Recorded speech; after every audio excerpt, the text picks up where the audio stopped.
కోట శ్రీనివాసరావు తెలుగు సినీ రంగంలో ఒక ప్రత్యేకమైన శకం ఆయనది.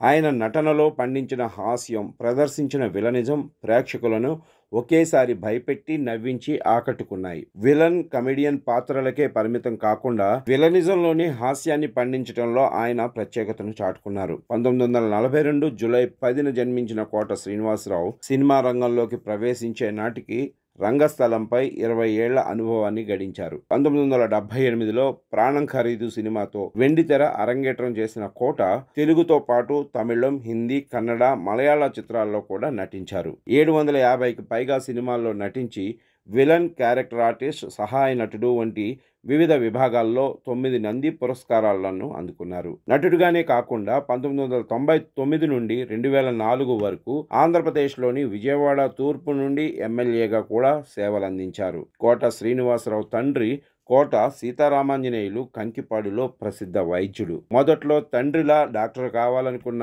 నటనపై ఉన్న ప్రేమతో బ్యాంక్ ఉద్యోగాన్ని వదిలి సినిమా రంగంలోకి వచ్చారు. ఆయన ప్రదర్శించిన తెలంగాణ యాస ఆయనకు గొప్ప పేరు ప్రఖ్యాతులు తెచ్చిపెట్టింది. ఆయన నటన, సంభాషణలు, హావభావాలు తెలుగు ప్రేక్షకుల మనసుల్లో చెరగని ముద్ర వేశాయి. అయితే తాజాగా ఆయనకు సంబంధించిన ఫోటో ఒకటి నెట్టింట వైరల్గా మారింది. ఇప్పుడు గుర్తుపట్టలేని స్థితిలో ఉన్నారు ఆయన.